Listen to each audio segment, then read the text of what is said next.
একদিন নবী মোস্তফায় রাস্তা দিয়ে হেঁটে যায়, হরিণ একটা বান্দা ছিল গাছের তলায়। মানুষ শোনে সুবহানাল্লাহ পড়ে। এটা কোরআনে নেই, হাদিসে নেই, ইসলামের ইতিহাসে নেই, এগুলো সব ভণ্ডরা বানিয়েছে। আপনি যদি দেখাতে পারেন কোন অথেন্টিক বইতে, আপনি আপনার সামনে নিয়ে আসেন। নাহমাদুহু ওয়া নুসাল্লি আলা রাসূলিহিল কারীম, আম্মা বা'দ। আলহামদুলিল্লাহ, যিনারা আমার এই ভিডিওটা দেখছেন প্রত্যেককে বলবো যে আপনারা এই ভিডিওটা প্রথম থেকে নিয়ে শেষ পর্যন্ত দেখুন এবং আমার চ্যানেলটাকে সাবস্ক্রাইব করুন এবং প্রত্যেকটা আহলে সুন্নাত ওয়াল জামাত অর্থাৎ ফুরফুরা শরীফ মুজাদ্দিদুজ্জামান দাদা হুজুর পীর রহমাতুল্লাহ আলাইহিকে যিনারা ভালোবাসেন প্রত্যেকের কাছে ভিডিওটা পৌঁছানোর জন্য প্রত্যেককে বলবো যে আপনারা আপনাদের বন্ধুদের মোবাইলে পাঠিয়ে দিবেন, লিঙ্কটা দিয়ে দিবেন। তো আমি আপনাদের সম্মুখে একটা প্রশ্নের উত্তর নিয়ে হাজির হয়েছি যে এখন বর্তমান সময়ে যে সমস্ত আলেমরা বক্তব্য দিচ্ছে বা তাদের যে সমস্ত কিতাব লিখছে, এদের কোনো দুটো ইলিম নেই। জাহিরি ইলিম অর্জন করেছে, বাতিনি ইলিম অর্জন করতে পারেনি, বা এরা বাতিনি পছন্দ করে না।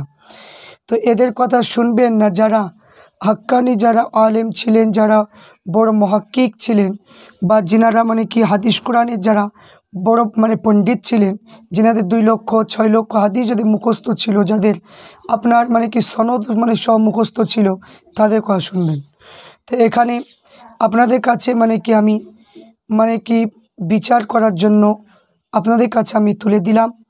তো আজকে যে প্রশ্নটা এসেছে, সেই প্রশ্নটা হলো যে আল্লাহ রসুল সাল্লাল্লাহু আলাইহি ওয়াসাল্লাম তিনি একদিন হেঁটে যাচ্ছিলেন আর একটা হরিণকে দেখতে পেয়েছিলেন। তো সেই হরিণকে একজন ব্যক্তি গাছে গোড়া বেঁধে রেখেছিলেন। তো আল্লাহ রসুল সাল্লাল্লাহু আলাইহি ওয়াসাল্লাম সে হরিণটা ছেড়ে দেয়। এই যে ঘটনাটা, এই হরিণের ঘটনাটা সম্পর্কে লিখেছে যে আপনার হাদিস নামে জালিয়াতি একটা বই, লেখক হচ্ছে যে আব্দুল্লাহ জাহাঙ্গীর। প্রচলিত জাল হাদিসের কবলে যে হাদিস নামে জালিয়াতি, এই বইটা লিখেছে আব্দুল্লাহ জাহাঙ্গীর সাহেব লিখেছে। এবং বিভিন্ন যে ওয়াজ নসিহত আমরা শুনতে পাই যে এটা বলে এই ঘটনাটা নাকি কোনো হাদিসে কোনো হাদিস বা কোনো কিতাবে নাই, এটা হলো বানোয়াট, এটা হচ্ছে মিথ্যাবাদী ঘটনা। তো আমি আপনাদের সম্মুখে যে কোন কোন কিতাবে আছে এই ঘটনাটা কি মানা যাবে কি যাবে না, এই ঘটনা সম্পর্কে আমি সঠিকটা আলোচনা করব। তাই প্রত্যেককে অনুরোধ করব যে আপনারা ভিডিওটা দেখেন যে এই সমস্ত মৌলবীরা মানুষ দেখে কীভাবে ধোঁকা দিচ্ছে। দেখুন, তো আমি প্রথমেই যে এখানে হাদিস নামে জালিয়াতি তার বইয়ে 276 পৃষ্ঠায় সে লিখেছে যে আব্দুল্লাহ জাহাঙ্গীর প্রচলিত জাল হাদিসে 184 পৃষ্ঠায় বাবু নগর লিখেছেন, হরিণী বাচ্চা দুধ পান করানো রসুলুল্লাহকে জমিনদার বানানো ঘটনাটা বানোয়াট ও মিথ্যা। দুঃখের বিষয় হলো যে কোনো প্রমাণ দিতে পারেননি, মিথ্যা ও ধোঁকাবাজ অপপ্রচেষ্টা চালিয়েছে। তাই দলিল হিসাবে আমরা এখানে পেশ করব। প্রথম দলিল হলো যে বিশ্বের বিখ্যাত মুহাদ্দিস আল্লামা হাফেজ আব্দুর রহমান নাখাভি রহমাতুল্লাহ আলাইহি দুরূদ শরীফের ফজিলতের উপর লিখিত কিতাব আল কওলুল ওয়াদি, আল কওলুল ওয়াদি যদি থাকে কিতাবটা পড়ে নেবেন।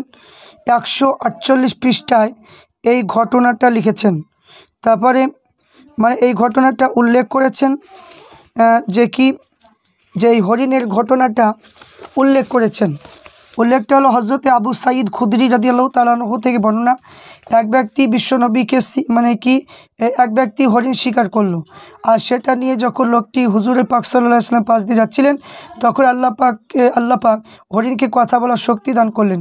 হরিণ আরজ করলো, ইয়া রাসূলুল্লাহ, আমার ছোটো ছোটো দুগ্ধপায়ী বাচ্চা আছে, এখন তারা ক্ষুধার্ত, আপনি শিকারীকে বলুন সে যেন আমাকে ছেড়ে দেয়, তা আমি বাচ্চার দুধ পান করিয়ে দিয়ে আসি। তো এমন সময় আল্লাহ রসুল বললো, তুমি ফিরে আসবে তো? বললো হ্যাঁ। হরিণ বলল, আমি ফিরে যদি না আসি আমার উপর আল্লাহর অভিশাপ। তো এই বলে আল্লাহ রসুল সাল্লাল্লাহু আলাইহি ওয়াসাল্লাম তাকে ছেড়ে দিল।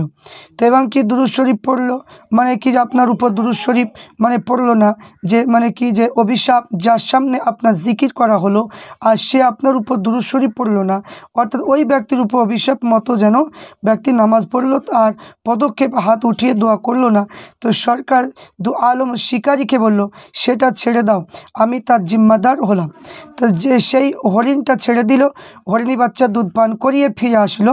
আল্লাহ আল্লাহ আপনাকে সালাম বলেছে, ইরশাদ করেছেন, আমার আল্লাহ সত্য ইজ্জতের শপথ, আমি আল্লাহর আপনার উম্মতের জন্য তার চেয়ে বেশি অনুগ্রহ, যেমন হরিণ বাচ্চার সাথে মায়া মমতা দেখিয়ে আমি আল্লাহ তাহাদের আপনার দিকে ফিরিয়ে দেব, তাই হরিণ আপনার দিকে ফিরে এসেছে। এই ঘটনার সূত্রে আর একটা গুরুত্বপূর্ণ পাওয়া যায়। দ্বিতীয় দলিল, সেটা হলো হজরত উম্মে সালমা রাদিয়াল্লাহু তাআলা আনহু, তিনি বলেন যে একবার আল্লাহ রসুল সাল্লাল্লাহু আলাইহি সাল্লাম মরু সাহারা ভূমিতে এলাকায় যান, সেখানে শুনতে পেলেন যে কে যেন বলছে যে ইয়া রাসূলুল্লাহ, তিনি পিছনে ফিরে দিয়ে তাকালেন কিন্তু কেউ নেই। তো পুনরায় তাকে একটা হরিণ বাঁধা আছে, ওই ঘটনাটাই তিনি আবার বর্ণনা করলেন। তো এখানে যে আশহাদু আল্লা ইলাহা ইল্লাল্লাহ আশহাদু আন্না মুহাম্মাদুর রাসূলুল্লাহ বলে ওই যে ব্যক্তি বেদুইন, যে হরিণটা আল্লাহ রসুলের কাছে তিনজন চলে আসলো, তা ওই বেদিন কী করলো, আল্লাহ রসুলের হাতে হাত দিয়ে কলমা পড়ে মুসলমান হয়ে গেলেন। তাই এই সনদ পর্যায়ে আলোচনা, এই হাদিসের ঘটনা সম্পর্কে বিখ্যাত হাদিস বিশারদ আল্লামা জালালউদ্দিন সিয়ুতি রহমাতুল্লাহ আলাইহি বলেন যে উক্ত হাদিস সনদ আগলাব বিন তামিম দুর্বল রাবি, তবে এই হাদিসটা একাধিক সূত্রে বর্ণিত হওয়ার কারণে এই ঘটনা ভিত্তি আসে বলে প্রমাণ পাওয়া যায়। তো ইমাম সিয়ুতি বক্তব্য দ্বারা বোঝা গেল যে মূল ঘটনাটা অবশ্যই বিশুদ্ধ। অপরটি আল্লামা ইবনে হাজার হাইসামি কি বলেন যে উক্ত হাদিস ইমাম তাবারানি মৌজুমুল কাবির গ্রন্থে বলেছেন, হাদিস শুধুমাত্র একজন রাবি আগলাবি বিন তামিম দুর্বল। তো তারপরে এখানে এসেছে যে এই প্রসঙ্গে আরও একটা হাদিস আছে, হজরতে আনাস বিন মালিক তিনি বর্ণনা করেন যে একজন গোত্রের পাশ দিয়ে যাচ্ছিলেন, সে এই ঘটনাটাই বললেন। তো এখন রসুলকে তারা বলল যে এটা আপনার জন্য।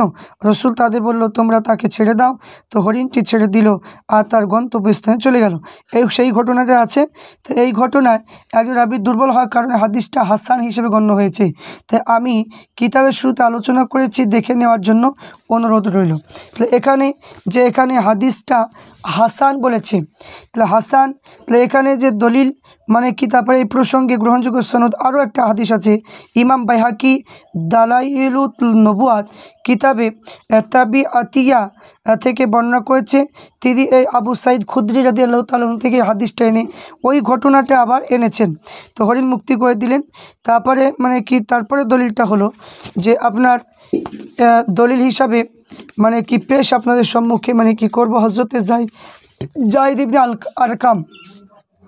হযরত জাহিদ ইবনে আরকাম রিওয়ায়াত করেছেন যে আল্লাহ রসুল মদিনায় গলি পথে বেদুইন তাবুতে পৌঁছতে আমরা একটা হরিণকে বাধা দেখলাম।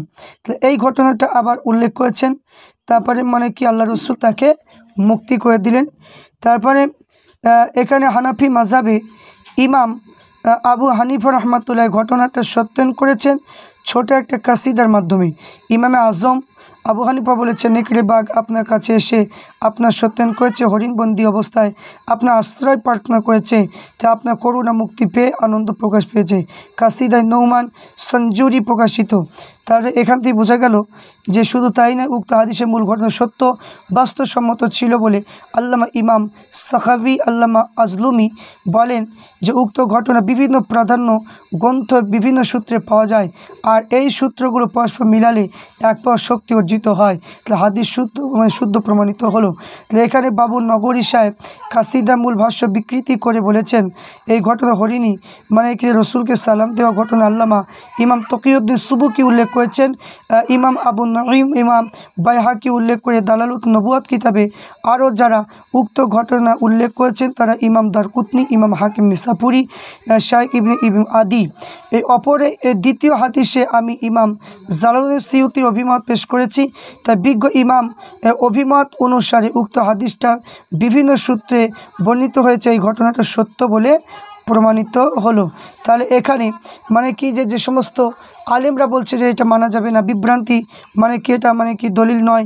তাহলে এখানে আমরা বলি যে রাসূলুল্লাহ এই হাদিস মানে বিজ্ঞ ইমামদের কথা মানবেন না এই সমস্ত মানে যারা মানে কি যে সমস্ত মানুষ ফিতনাবাজ, যারা মানে কি মানে আলেম নয়, যে যারা জাহিরি বাতিনি ইলম শিক্ষা করতে পারেনি, বাতিনি ইলম অর্জন করতে পারেনি, এরা তো আলিমই নয়। তাহলে এদের কথা শুনবেন না, বিজ্ঞ আলিমদের কথা শুনবেন।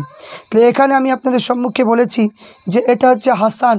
তাহলে হাসান সম্পর্কে আমি আপনাদের সম্মুখে মানে আগেই পেশ করেছি। হাসান মানে কি কাকে বলে? তাহলে হাসান মানে কি যেটা বলা হয় যে হাদিসে কোনো রাবি বা মানে আপনার এখানে বলেছে জবত বা আয়ত্ত গুণী পরিপূর্ণভাবে অভাব মানে রয়েছে, তাকে হাসান হাদিস বলা হয়। বিদগণ সাধারণত সহি ও হাসান হাদিসের ভিত্তিতে শরীয়তের বিধান নির্ধারিত করেছেন। তাহলে শরীয়তের বিধান মানে কি যে নির্ধারিত করেছে সহি এবং হাসান হাদিসের মাধ্যমে। তাহলে এখানে আমরা যে মানে কি যে হরিণের যে ঘটনাটা পেলাম, এই ঘটনাটা হলো হাসান হাদিসের আলোকে মানে কি এটা সত্য ঘটনা এবং বিভিন্ন কিতাবের মধ্যে পেলাম। তাহলে এই মানে কি ঘটনাগুলো মানে কি যে সমস্ত মানে কি ফিতনাবাজ আলেমরা এরা খুঁজে পাই না, তাই এদের মানে কি চোখে এখন মানে কি যে কালো চশমা পরা আছে, এই জন্য এরা চোখে খুঁজে পাই না। আল্লাহ পাক রব্বুল আলামিন আমাদের প্রত্যেককে সঠিক বোঝার